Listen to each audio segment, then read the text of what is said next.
right, here we go. Hold your ears, folks. It's showtime. All right, guys. Showtime. Hey, guys. Showtime. All right, showtime. All right, showtime. Hey, showtime. Showtime, kid. Let's bring it in. It's showtime, right? It's showtime. Let's kick some ass. Ed Berliner, the fastest show in sports. Greetings, true believers. Welcome back into the fastest show in sports. I'm your host and ringmaster, Ed Berliner. Thank you so much for joining us. We got a long way to go and a short time to get there, so let us dive right in. Remember when college football used to be all about going to the games on the weekends, have a good time, maybe a tailgate party? You win some, you lose some. It's okay, as long as you compete and you have a good time. Oh, where have you been? That is no longer what college football is all about. College football right now is you will win or else, and it will cost a lot of people their jobs. It simply is the way we are here in 2025. People are not satisfied anymore with going and saying you put in a great competitive effort. You really gave them the old try. Doesn't work anymore. And the evidence is in Oklahoma State. Mike Gundy, 21 years head coach of the Oklahoma State Cowboys, an excellent career, considered to be one of the best college football coaches in the nation. However, what has he not done? Well, let's see. He's won, but he hasn't won a national championship. Therein lies the rub, because right now what we have is a college football society that simply states, I want to win every year. I want to contend every year. And if we can't, you're out. Mike Gundy lost his job after 21 years because he quite simply couldn't change with the times. It is basically a slow death that a lot of coaches are now being pushed into because they have to win or else. Here's Brandon Marcello from 24/7 Sports, who actually was there at what was the final game for Mike Gundy and noticed what a lot of people had been seeing.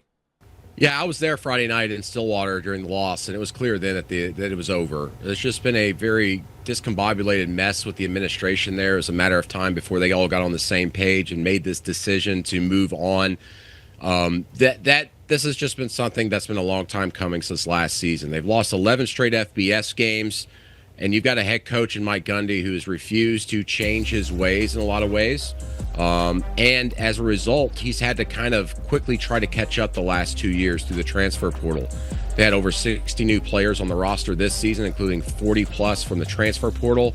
And the problem is that those additions from the transfer portal are not great players. They're just good to average players. And when you throw that all in the mix, on top of a base, a foundation last year, they only won 3 games, you get this disaster you're seeing now in Stillwater.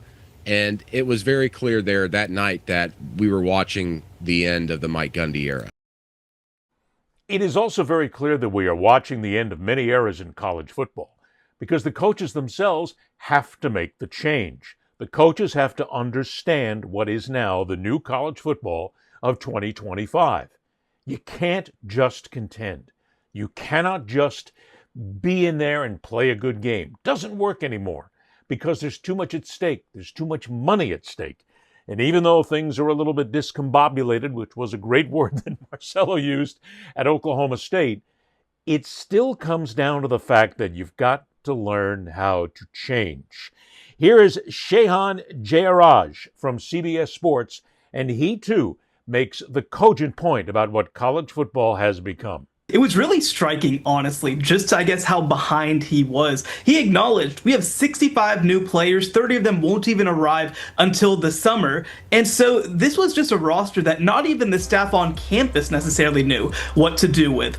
When you fall so far behind, especially in this era of NIL and the transfer portal, it's never been harder to dig your way out. And through the first couple games of the year, it's been miserable. There's kind of an old adage that whenever you don't expect a Mike Gundy team to be good, that's when they strike. Well, they've never come off of a 3-9 season before under Mike Gundy. They've never had to flip this much of their roster. And I know that both of us have talked to people who have said, we were a little surprised about the quality of players that they were going after in the transfer portal. They weren't going after guys who normally would have been starting at the power conference level. So ultimately, they've just dug themselves too big a hole. And when you have the kind of losses that you've had through the first couple of weeks, a 69-3 loss loss to Oregon, and then a loss, of course, to Tulsa just this past week for the first time at home since 1951. It's just hard to keep this thing going.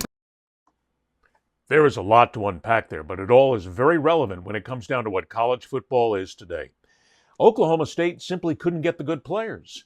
Players don't want to come anymore to a program where they know they're not going to have a chance to win a national championship. It's simply that easy because the players themselves know the opportunity is there to make a lot of money, and the opportunity is there to get to play for a National Football League team. Let's take that. If a player wants to get noticed in college football, he's got to go to a school that wins or at least contends, because that's where the scouts are watching. That's where the network television cameras are pointed.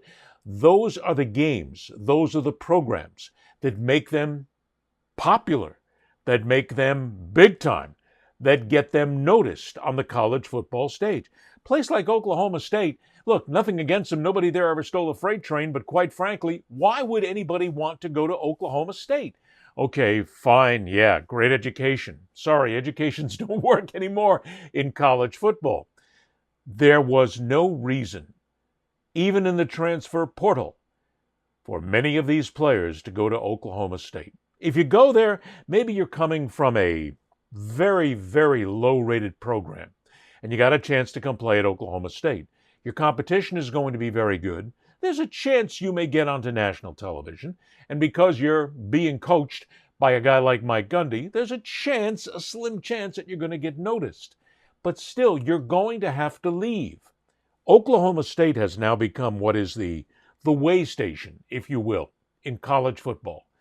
Because if a player wants to make a lot of money, and they all want to make money, and they all want to go to the National Football League, and they all want to get noticed, you're not going to get it done at Oklahoma State. How many times recently has anybody talked about OSU for being a national title contender? I can't remember the time.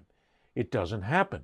So here you have the player who's in a mediocre program, who can't get into Notre Dame, Miami, UCLA, Ohio State. So what is he going to do? He takes the Oklahoma State route. I can go there, I can play, the competition is better, I can get better, and then I still have to look at transferring out.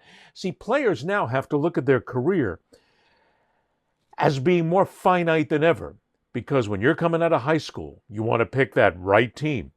If the team is right, then you'll be there 1, maybe 2 seasons. If it's not, you're going to be there 1 season, and then you're going to transfer out. And then maybe that second team is not where it really is going to help you, so you're going to transfer out again. And then maybe you're going to have to go to a 4th program. You've only got so many years to do this. The players are just as selective anymore as coaches used to be when it comes down to jobs. They want to win. Oklahoma State was not going to win. They were not going to win a national championship. They weren't even going to contend. Mike Gundy is the representative of the coach that needs to understand, if you do not learn quickly how to use the transfer portal, if you don't learn how to use your recruits, if you don't learn how to get the right players, if you don't learn how to create that roster, you're going to lose. And you're going to lose big, because you're not going to get the better players. They're still going to go to the other schools. Mike Gundy didn't understand it. Dabo Swinney is another one who hasn't understood it yet, and we'll get to Dabo in a moment. But these are coaches that have to stop living in the past. This is a new era of college football. The fans won't stand for it. The fans and the boosters and the sponsors will not stand. You want to go win 5 games a season? Go ahead. You want to go win 6? Go ahead. But do it on your own time. Don't do it on my time. Don't waste my time. Don't waste my dollar. Because if I'm going to go, this old rah-rah, sis-boom-bah, alma mater stuff is all just crap anymore. Nobody cares. It's not like people come to college football games anymore. Let's say Miami. And they say, I want to go to a game because I want to root on my alma mater. I went to Miami. It's great to be there. It's great to be a Miami Hurricane and all that stuff. Guess what? That fan gets tired real fast. And they have in the last several seasons. if they don't contend for a national championship. They want to win. They stop coming. The stands don't get full. The money stops rolling. So you bring in a guy like Mario Cristobal, who did not really understand the portal in his early stages, but has very quickly learned how to make that portal work for him. So now the team is better. The team is the second best team in the nation, might be the number one team before long. But they learned how to make it work. Coaches need to understand that you can't win without those transfers. And the transfers won't come unless you're winning. It's a vicious circle. But it still is what college football has become. Coaches are going to have a very short lifespan, because it used to be that maybe a coach comes in and maybe like a Mike Gundy, you get 21 years. You're not going to get that anymore. It's never going to happen. We are past the stage where we're going to see coaches there for 2 decades. The Sabans of the world who were there for a number of years, not going to happen, because the transfer portal changes everything. Players can now move at will. Teams change. It used to be that a college football team would change, let's say, every 3 years, every 4 years maybe. When you had new players come in, new blood, new classes, things changed. Players would play for you for 2, 3, sometimes 4 years. Won't happen anymore. Sometimes the players won't play 2, 3, 4 games for you before they want to get out, and they don't want to play for you anymore.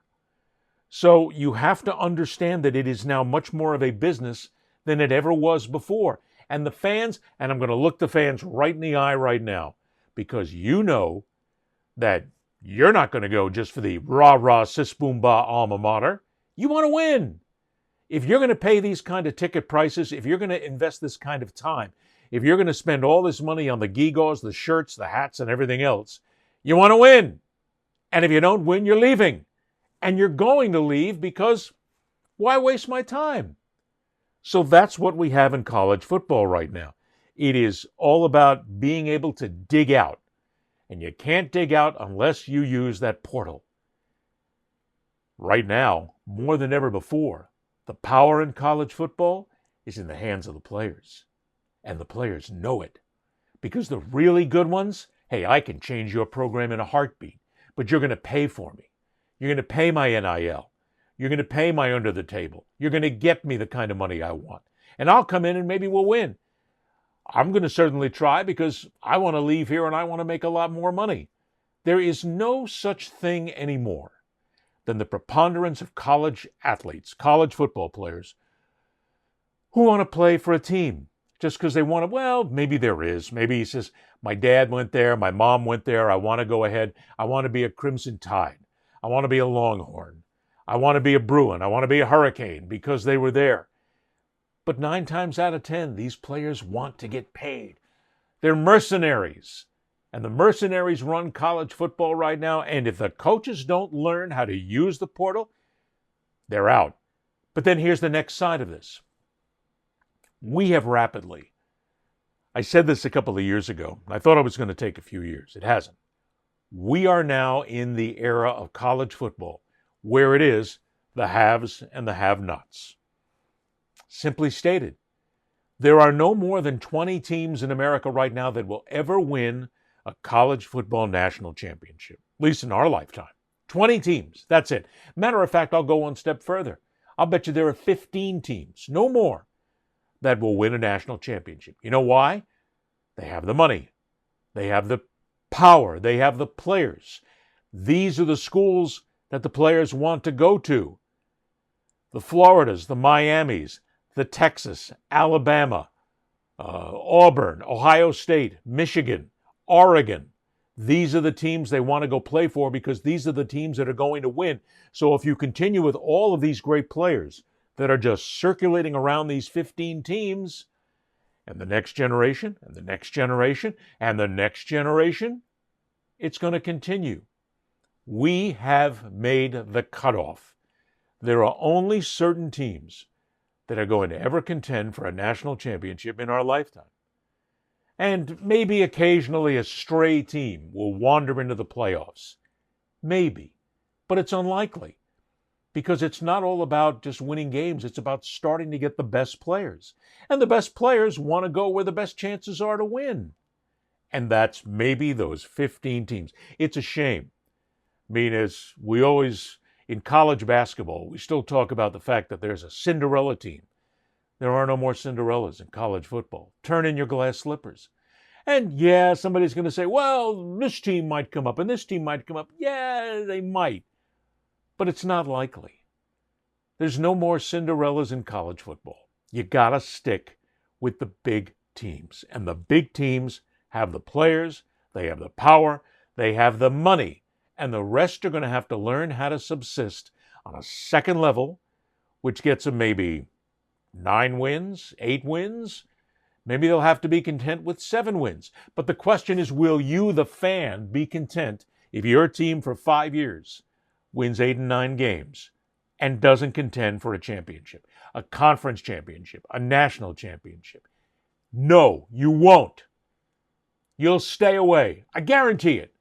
Because you want to win. You want to feel good about yourselves. And right now, if you can't win,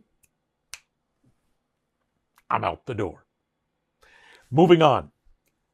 More on the coach's issue. And this one comes down to not only Dabo Swinney, but I have gotten sick and tired of Paul Finebaum. The man's a fraud. Total fraud. I mean, he's built up a great reputation thanks to college athletics and college football specifically. But now he is becoming someone who actively seeks to destroy careers. And he's doing it for clickbait. He's doing it for ESPN. He's doing it for ratings. Case in point, Dabo Swinney. Dabo Swinney's having a tough time at Clemson. Finebaum has gone after him several times. But now it's come down to the point that, well, cut the cord. It's time for him to be fired. I think it's over at Clemson. Let's quit trying to sugarcoat it, Matt. Sometimes it's very difficult to get it back. When you've lost it, he lost it, he got it back. Now he's lost it again, and he's lost it badly, and it's time for him to go. Well, listen, I wasn't suggesting he get fired. I was suggesting he either do one of two things.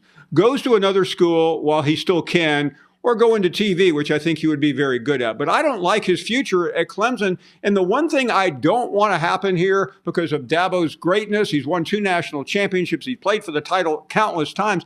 I don't want to see Dabo Swinney, a Hall of Fame coach, end his career 5 years from now looking like Mike Gundy did on Tuesday afternoon, being pushed out the door after an amazing career. That's really my major point here. Oh, come on, Paul. You bury the guy and then all of a sudden now, I'm so sorry. I really didn't mean to go after Dabo Swinney. I want him to be a good guy going out. I want him to get his accolades. What bullshit. I mean, seriously. Finebaum goes after the guy and then comes back after he hears all the criticism, and he decides to go ahead and back up. This is nothing more than a wheezy little wanker. Because you're not sticking with it. You basically said, and don't tell us anything different, Paul. You said right there, it's time for him to go. You didn't say it's time for him to retire. You didn't say it's time for him to go do television. You said it's time for him to go. Then you backed up when you had a chance. That first time you were out there, you meant exactly what you said, that it's time for him to be fired. The man has created a legacy at Clemson, but you're the one, the judge, jury, and executioner, and that's the problem that we have right now in a lot of sports and a lot of sports talk. You got a guy like Finebaum who's going to rant, rave, and holler on a guy until he gets fired. And it will happen. But come on, Finebaum. You didn't mean for him to go in there and actually go out gracefully. You want him fired. Because then you want to come back and say, see, I told you so. I told you he was going to get fired. I told you that he wasn't any good. I told you that Clemson needed a new coach. Clemson needs a new approach, if you will. They do need Dabo Swinney to change the way he coaches. It's obvious. But I get a little sick and tired every now and then of these guys who go on rampages for no reason whatsoever and still decide that they want to hammer away somebody. In the end, we're going to find out that there's going to be something going on between Finebaum and Swinney. Somewhere down the road, there's going to be something that will be made public about what happened between the two, or maybe just Finebaum is just a guy who says, look, I got a chance to really grab onto some excellent clickbait here, and guess what? I'm getting guys around the country who are mentioning me. My show is getting great ratings on ESPN. I got guys like Berliner on the fastest show in sports who's actually featuring me and using me, and he's promoting me. Well, I'm not promoting you, Paul. I'm saying that people need to stay away from you because you're just not that knowledgeable. You think you are, but you're really not. You just throw out whatever comes to mind as the single biggest clickbait of the moment, and you're off and rolling. It's cliches. You're saying the same thing over and over and over again, like so many of your peers. Say something new. Come up with something new. Stop with the old shtick, because that's all you are right now. You're an old shtick master. And look, I don't know Paul Finebaum personally, and as a matter of fact, if I crossed him in the street, I probably wouldn't even know enough to stop and say hi. And I probably wouldn't. If, we work on the same stage here, basically, I'd stop and say hi to Paul. Of course, he might not say hi back right now. But Paul, the biggest thing is people don't respect you anymore because you change, you waffle, you move. One day he's out, one day he's in. One day I want him fired. Next day, I want him to retire. Well, I want him to become a commentator. Matter of fact, have him come here on ESPN and join us, and he can make money, and we can all do clickbait. But enough with the nonsense. Enough with the bullshit already. Say what you mean, walk away, and let's be done with it. But stop going after a guy like Sweeney, who's done a lot more in his career than you've done in yours. Moving on. Major League Baseball is getting ready to go high-tech, and it's about time, actually. It was announced this week that we are finally going to have an ABS system in Major League Baseball. Look out! The robots are coming! The robots are coming! Baseball's going to change. Higgledy-piggledy, the sky is falling. Baseball will never be the same again. What are we going to do?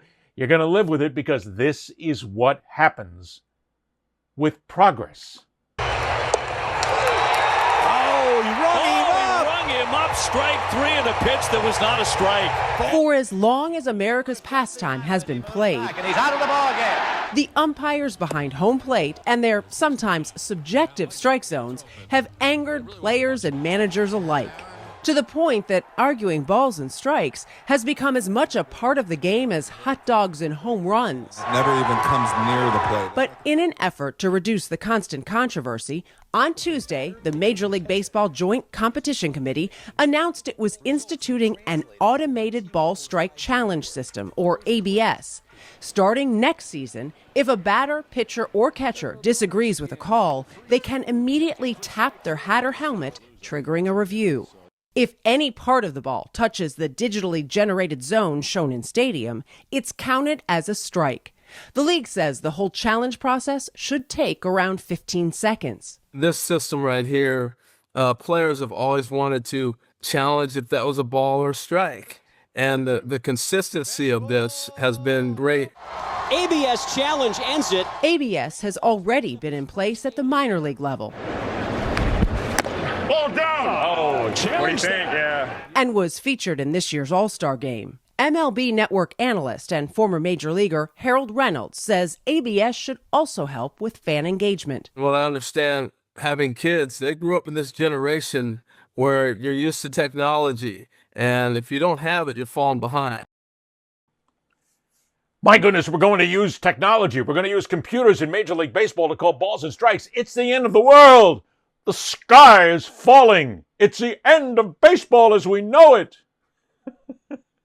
Stop. It's 2025. Baseball is an old school sport. Guess what? Baseball has got to evolve. Baseball has been evolving. Now, I'm not going to say I'm thrilled with everything. Some of the rules changes and some of the idiosyncrasies and some of these gimmicks that they now have in baseball, I'm not a big fan of. Starting at second base, not being able to go to base, whatever.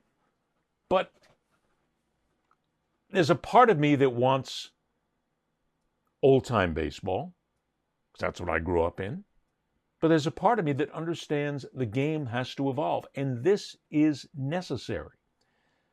The multi-millions, billions of dollars that are every single day that are on the line in Major League Baseball, the careers that are only so long, that are actually very short in Major League Baseball, the chance to win, the chance to again be a champion. You've got to give it every possibility that you can. This is for the purists in baseball. Let it go. It's a good thing. Yeah, it's going to take a couple of stops here and there. If it takes 15 seconds, who cares?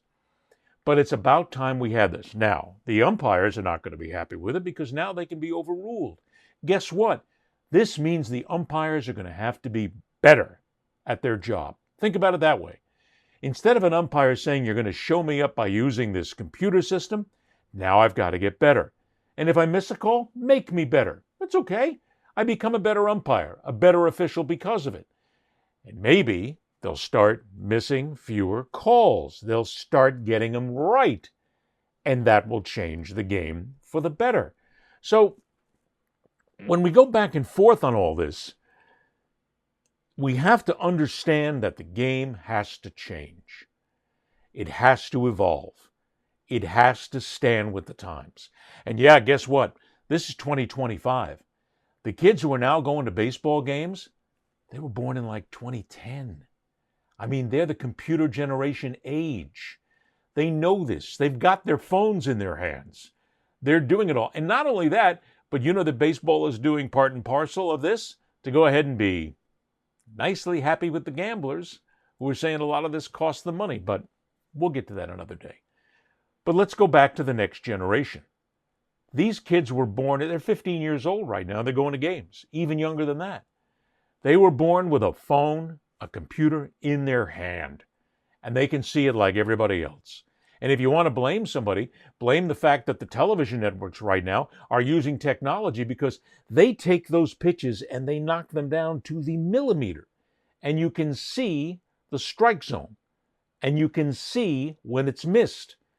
That has forced baseball to say, well, we want to get better and we don't want to miss as many calls. It's a good thing. I think it's great. I'm all for it. I'm all for changes in the game. Not that I've been to a game recently. I haven't because, unfortunately, the major league franchise in my area is not a real major league franchise, and I won't give them a nickel. That, again, is another story for another day. But I still love the game. In essence, what the game is, the plays, the players, the defensive plays, the home runs, the strategy that goes into it. I love the fact that we now have a pitch clock. It's great. Get the ball, pitch. Get to it. Don't waste any more time. I think it's a great idea. So purists, stop whining. This is good. The game will get better, and the game will change again. And there will be other things that will modernize the game that you won't be entirely thrilled with, but it's good for baseball. Baseball's got to compete. Baseball has lost big time to the National Football League. Baseball has lost big time to college football. Baseball is at times losing to the NBA and maybe even the WNBA. It loses sometimes to hockey and NASCAR and tennis and golf and other sports. It must compete. This is how they compete. So let's bring the computers in. Come on. Let's bring the Terminator in. Let's go ahead and have this kind of techno baseball. Why not? Give it a shot. I'm all for it. And I'm all for my Boston Red Sox to win another World Series. But that's another story altogether. Staying in Major League Baseball for a moment, there is also a lot of discussion about teams that could be moving and where new teams will go. A lot of this conversation has come up because Tampa is really still looking for a place to play. Now, the Rays have been sold, but still, they played in a tuna can, one of the worst ballparks in Major League Baseball in Tropicana Field. It was a tuna can. It's been damaged and they're going to rebuild it. It's in the wrong place. It's the wrong kind of stadium. It's the wrong technology. It's not a ballpark. It's a can. And now they're going to be stuck there again. I guarantee you new ownership is already looking at places to play. They're going to still wind up at Yankee Stadium, Steinbrenner Field, because it's the only place to play in the area. And to be honest, they haven't done bad in getting attendance to a very small ballpark. But still, Tampa Bay has, except when Tampa Bay is winning, like anything else. If the franchise is winning, people show up. Gee, where have we heard this before? If they're not contending, fans don't show up. It happens everywhere. And there's going to be some changes in Major League Baseball. So I thought we'd look at this into where the teams are and where they're going. First up, let's look at the teams that are on the move. The teams that really need to consider that it's time to move on and it's time to go somewhere else. First up, the Miami Marlins. Now, let's temper this. It's not going to happen. The Marlins are locked into that stadium for a long time, and there's a lot of debt service that has to be paid. So it's not like the Marlins can pick up. They can't. They're going to be there for a while, but they should. I mean, this is a franchise that gets, 5,000 people a game who barely show up? The only time people show up to watch baseball in Miami is when the opposing teams are in town, like the Yankees, like the Mets, like the San Francisco Giants, maybe the St. Louis Cardinals, the Boston Red Sox. They don't show up to watch the home team because the home team sucks. It maybe is the worst ownership in Major League Baseball. They've been eliminated again. I think it's now 30 of 34 seasons for the Marlins where they haven't been in the playoffs, where they're not going to contend for a World Series. Again, the numbers could be wrong, but still, this is a franchise that doesn't win. And the people in Miami don't care. They don't care about this franchise. The franchise hasn't given them any reason to care about going to the ballpark, enjoying a game. That's why look sometimes and you'll see 5,000 people in the seats. The Miami Marlins need to move, but they won't. The Chicago White Sox. Oh. I'm going to catch a lot of heat for this because people will say you can't move the White Sox. They're a legacy team. You can move the White Sox. Comiskey Park is a dog. I don't even know if they don't even call it Comiskey Park anymore. See, I'm showing my age. I mean, where they play right now is in a rotten area of town. It's a terrible place to go. The White Sox may pop up and contend every now and then, but not on a regular basis. Chicago is a Cubs town. Let's face it, it is not a White Sox town. When you think baseball in Chicago, the first thing that comes to mind is Cubbies, Wrigley Field, Harry Callis, Wrigleyville. You don't think of White Soxville. Nobody wants to go there. Have you been to that stadium lately? Have you been to a ball game there? Have you taken your life in your own hands? Chicago has basically gotten to the point where they don't need two major league teams anymore. They got the Cubs. And yeah, the White Sox fans are going to be unhappy. But if there's a team that needs to relocate, that needs to move, I say the Chicago White Sox. Simply because, yeah, it's going to upset some people, but generations change. I don't see a lot of young kids growing up being White Sox fans in Chicago. They're growing up as Cubs fans right now. It's a shame. I'm sorry to see them go, but they need to move. The Tampa Bay Rays, I mentioned. The Rays are likely also, they're not long for Tampa.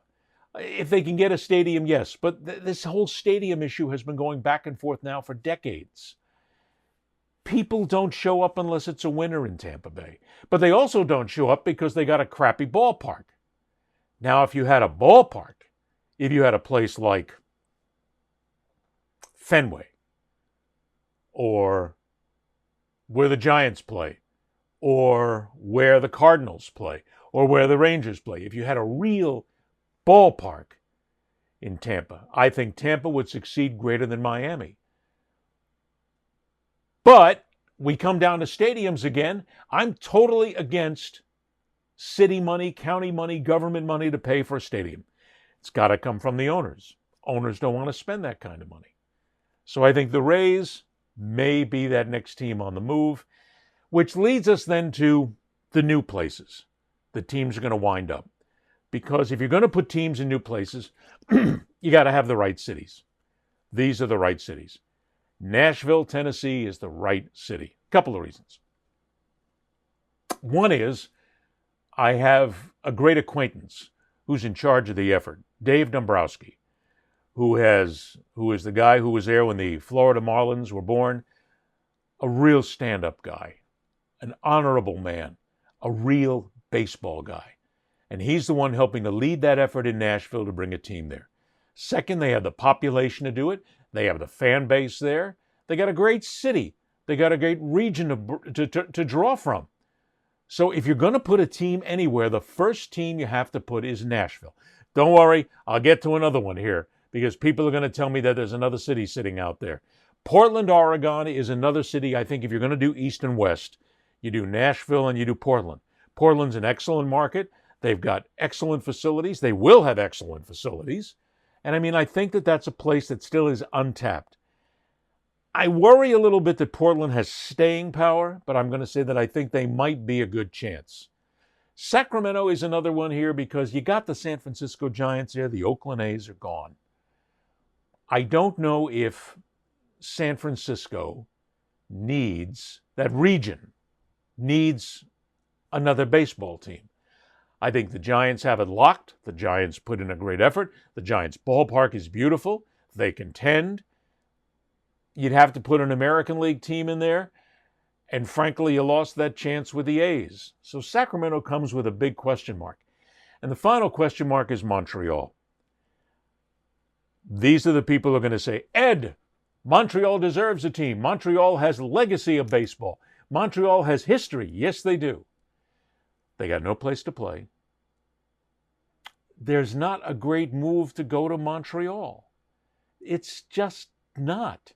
You'd probably wind up, if you wanted to go to Canada, more backing to go to Vancouver than any place else, simply to keep an Eastern team and a Western team. So, out of all these cities, Nashville has got to be first. Argue if you will, but it's the best place to put a Major League Baseball team right now.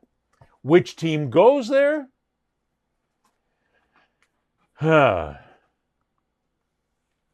Story for another day. All right.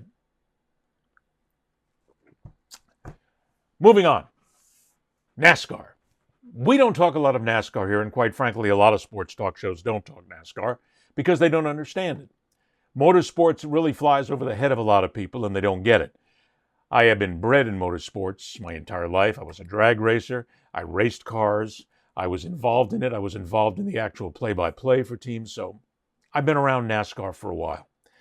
NASCAR is considering going away from the playoff system and going back to the old system, which is you run all the races all year long. You run those 36 races, and you just keep getting points.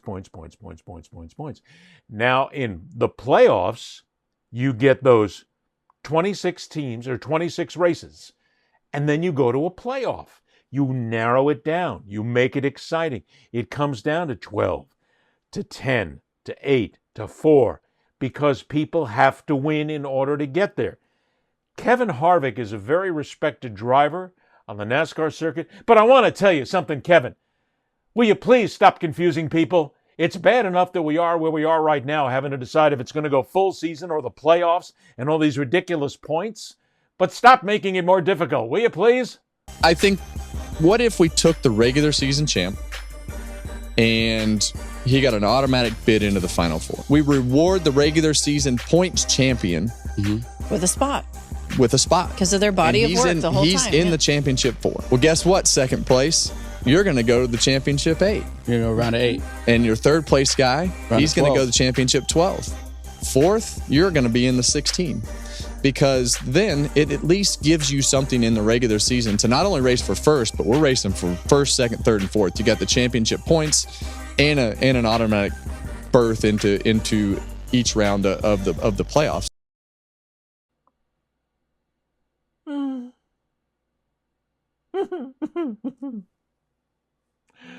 Do we need to make this more difficult than it is right now? Kevin, thank you for thinking about things like this, but please stop. Don't do this again. You're going to hurt people, good people, who are going to have to use their noggins to think again of another way to run this system. Look, it's very obvious. NASCAR has shot itself in the gas pedal foot so many times in the last few years by taking races away from certain tracks, by changing the rules as the races happen. As the season goes on, they change the rules. They punish them for these stupid little niggling nuances that mean absolutely nothing. And the fans go, huh? This is it? this is what we've got right now. NASCAR needs to stop trying to change the game in its flow. Have the game, have the sport. Don't change the rules after a race, after a series. Just keep it competitive as far as playoffs are concerned. The playoffs are the single best thing that has ever happened in NASCAR. Ever. Ever. Because it creates excitement. It means you've got, and for the non-race fan, you've got 26 races. 26 races where you get a chance to win, build up points, build up a body of work during the season. You have to use those 26 races to get to the last 10 races of the year. And you do that by getting points, and then you are the top drivers. Because the guy who's sitting back in 22nd is not going to win a championship. The guy who's sitting back in 18th, 19th, and 20th, he's not going to win a championship either. It just doesn't happen like that. Because it's still a point system. So the point system they have makes the teams and the drivers compete harder for 26 races. And then, see, here's the problem. You've got a lot of these teams that are coming back in going, well, we're not in it. We're just sitting here. We're wasting time. We're no longer in it. We've got to get ready for next year. Okay, because you didn't do well during the regular season. That's the way sports is. You get to a postseason. You get to compete for it. You get to be part of the best and then the best of the best of the best. It's the way it happens. Leave it alone. Leave it alone. Stop changing in mid-flow. The point system makes for great racing. It makes for great competition. And it's easy to follow. If you take Kevin Harvick's idea and start putting top fours in there, it's going to drive this whole thing again insane. But if you get to the point where you're just taking points again right to the end, by the time you get to the end of those 36 races, you've only got 3 or 4 that have a chance. And maybe not only that, maybe with 3 races to go, one team has so dominated that they've put it away. Win the championship. Walk away. I got 3 races to go and I can skate. What about 2, 3, 4, 5? They got no chance. They're out. Keep the playoff system. Don't go back to the old ways of doing things. Evolve. Improve NASCAR. That's what it's all about. Sports needs to improve. Stop being old fuddy-duddies left back 100 years ago and get with the times. It's good. It's good. Understand that. Moving on. Our main story in the show. This one's going to take a little time. But it also means we have to understand a few things. I want to introduce you to Rudy Johnson.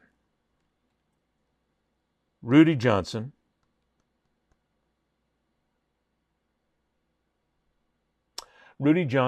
was a running back in the National Football League. He had 3 1,000-yard seasons. Pretty good. And he was in the Pro Bowl.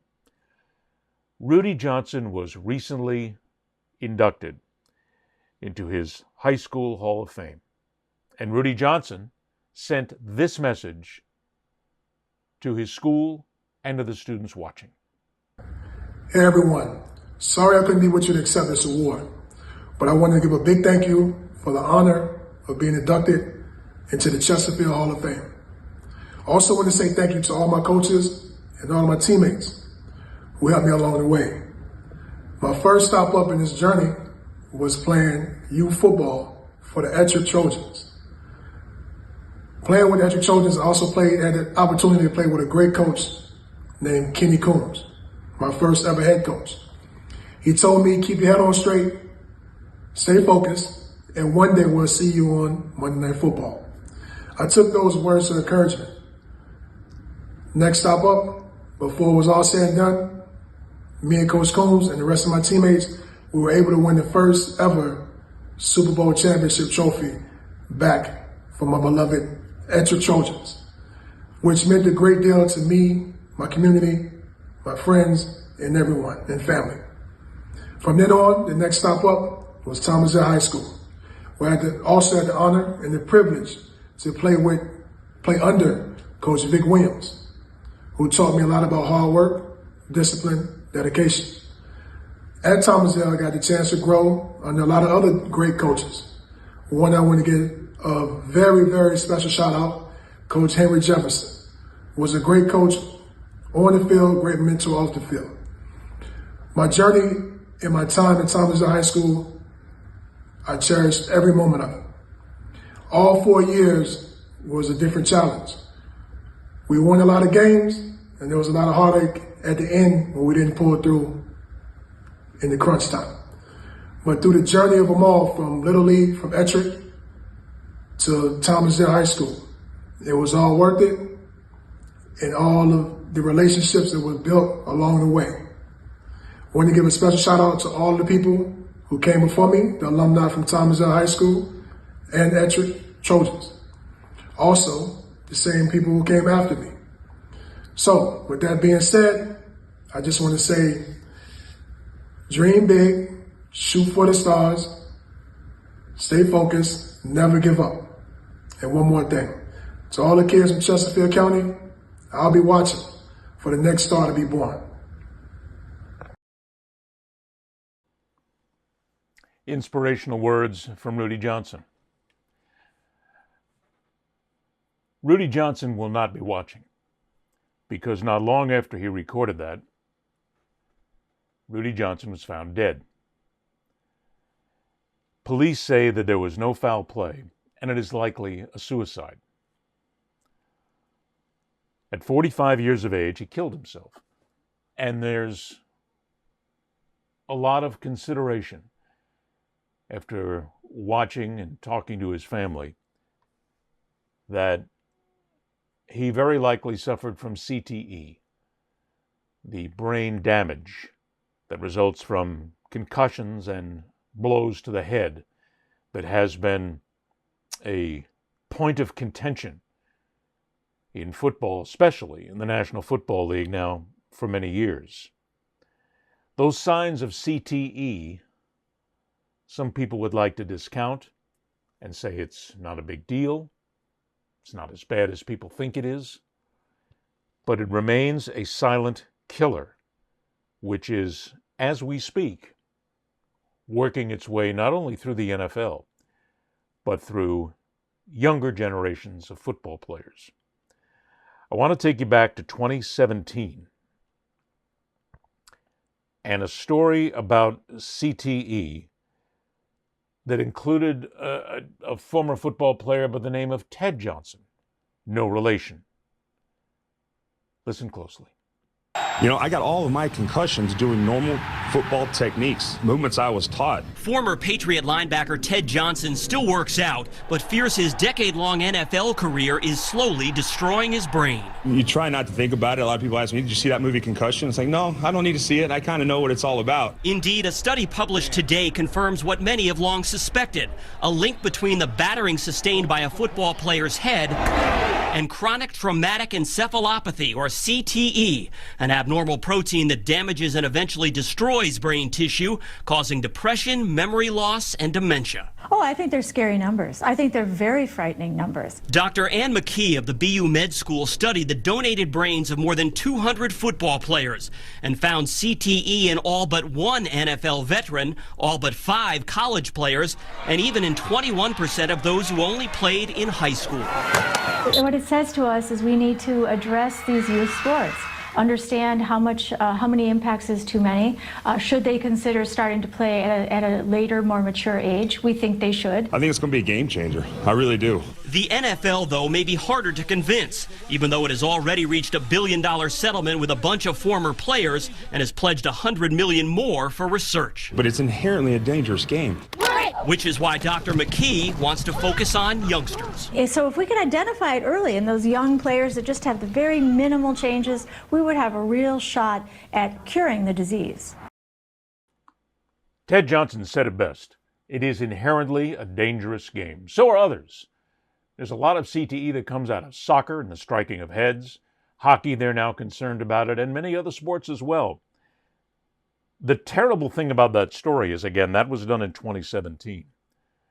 Ted Johnson is today, as we speak, fearful that he is indeed in the stages of CTE. There is no... The only way to discern if someone is suffering from CTE is when they're dead, when you get a look at their brain. But if you research it right now, you'll find that Ted Johnson is suffering a lot of the different issues that come along with CTE, and he is likely going to get worse. And he understands that.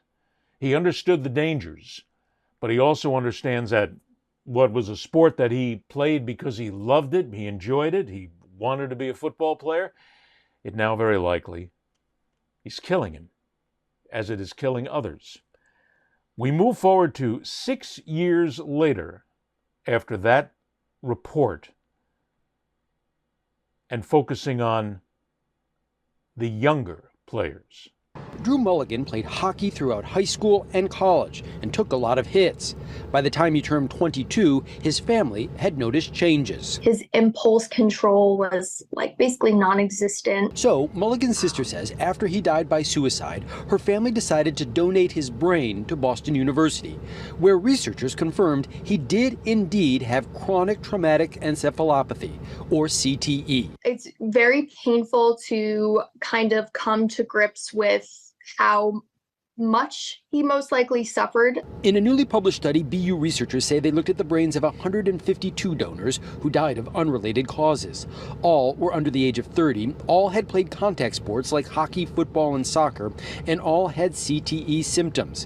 When their brains were examined, about 41% were confirmed to have had the brain lesions characteristic of CTE. What's important about this to me is it can occur quite early. For example, the study's lead author says they found CTE in a 28-year-old woman who'd played soccer in college. The study did not compare young athletes to non-athletes, so there's no way to know how much sports contributes to CTE. But researchers say it is enough to show that some sports need to change. It's imperative that we start to get very serious about eliminating what we call head impacts in these sports. We started this out by talking about Rudy Johnson, who at the age of 45 most likely committed suicide and was suffering the results, the symptoms, if you will, of CTE. In that study they did just 2 years ago, 152 were studied. All of them had symptoms of CTE. When they died, 41% had the disease. That's almost half.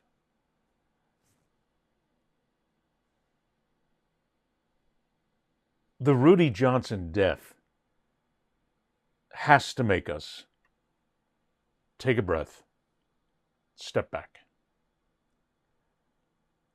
We certainly have seen the preponderance of concussions in the National Football League again. One story is Tua Tagovailoa, who's a very good player for the Miami Dolphins. He has suffered numerous concussions. He has been held out on concussion protocol. It is very likely, if you speak to the doctors and the researchers that are involved in CTE, they will tell you that very likely Tua is going to suffer some effects of CTE later in life. Now, these are grown men and grown women. In those cases, they make the decisions. They are faced with the medical fact that says if you continue to play football, soccer, hockey, there's a very good chance that you will be a vegetable as you get older. Very good chance. Maybe half, maybe more. We don't know. But these are adults making these decisions. And we have to realize they're allowed to make them. They're adults. It's your body. Do with it as you please. But that then brings us to the kids playing Pee Wee football, Pop Warner football, high school football, to the kids playing in junior hockey, to the kids who are playing in hockey where there's not a lot of hitting when you're a young kid. There certainly isn't the kind of hitting you see as the game gets faster and stronger when you get to the college level and then the pros. But there is still the impact. In soccer, where the header is a popular play, every time a head comes together, every time the head and the brain are moving when they come together. Shakes the brain. Kids doing this. So we have to now ask ourselves, do we want our kids to continue to play sports, a sport where there's the chance that we are committing them to a terrible future? Might not happen. See, I guess that's what people will say. They'll come back in this conversation, in this argument, and say, wait a minute, Ed, not everybody gets CTE. You just said it, only 41%. There's a good chance that my kid's going to be just fine. You're right, there is. There's also a good chance your kid could become the adult who later in life is unable to remember anybody's name, can't have decent motor functions, forgets to eat, can't hold a job, can't recognize their kids or their grandkids. It's all possible. This is a story without any real resolution. But I felt in this show, in this concept, very few shows will bring this to the fore. You don't see this on ESPN. You see it if a story happens and a player dies and is found to have had CTE, but you don't see them doing any real stories on it. You don't see Fox Sports doing it. They're in bed with the National Football League, with the NBA, with the National Hockey League. They don't want to hurt their cash cow because that's where the money comes from, but that's also where the injuries come from. I don't have an answer for this. I really don't. I have been affected by it in my personal life with people I know. I know several people who have been diagnosed with CTE. I know several people who are fearful and have told me flat out they know that they have it, but we're not going to know until they're dead. So this is a personal thing to me. I don't know what the answer is. The National Football League hid this, covered it up for decades. They allowed their players to die, all for the buck, all for the bang, all for the game. They paid out a lot of money for it. Now they're taking instances such as the new helmets, the new gear to try and stop the possibility, but you can't.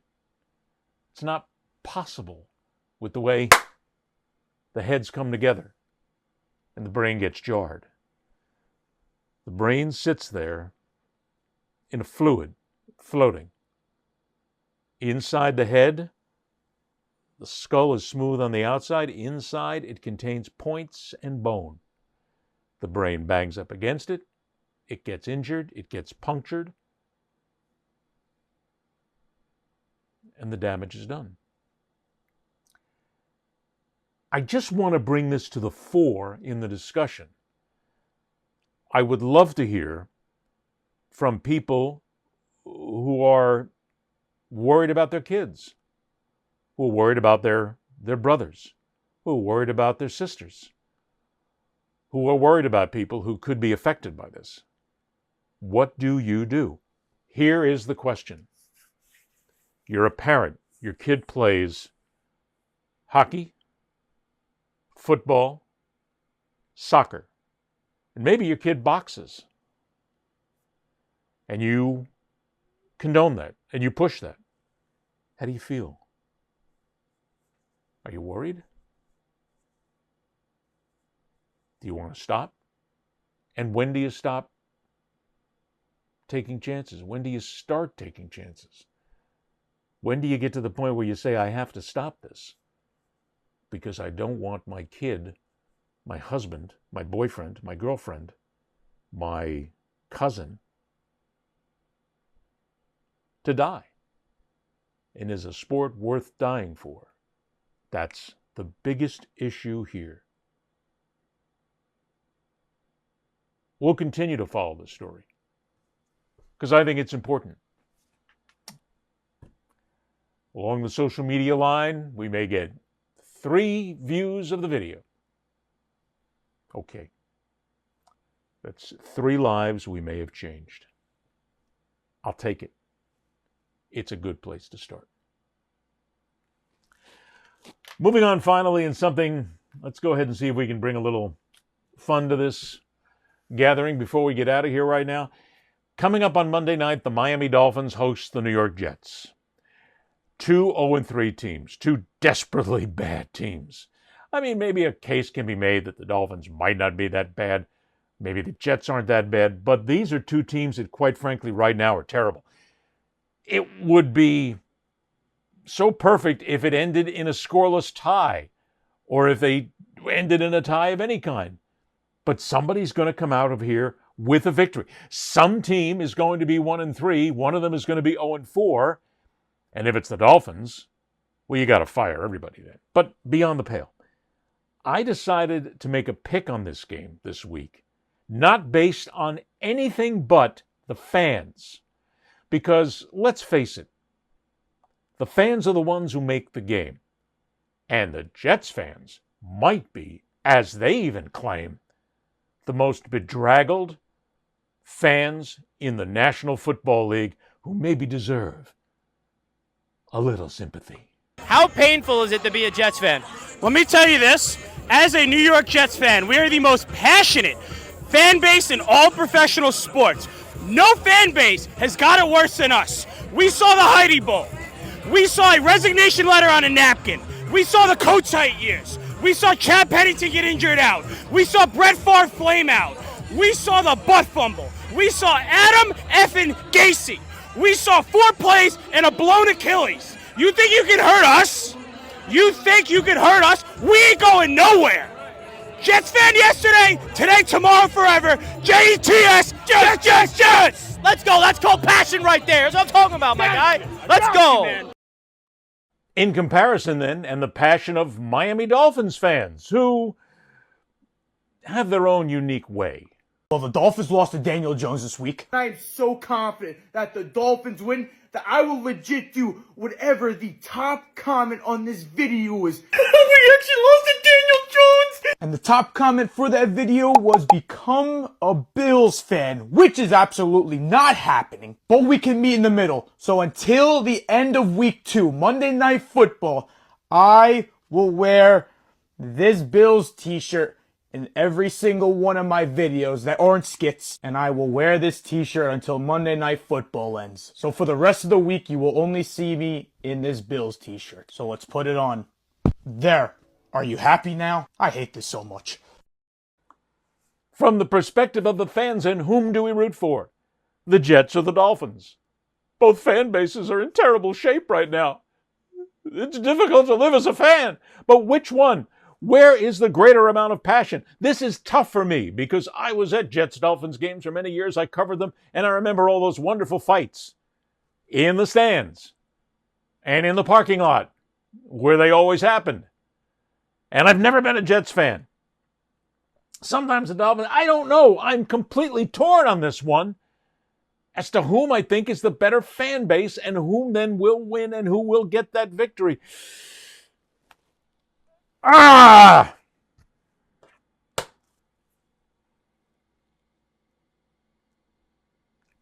Dolphins. I'll pick the Dolphins, but America, we need to feel sorry for these fans.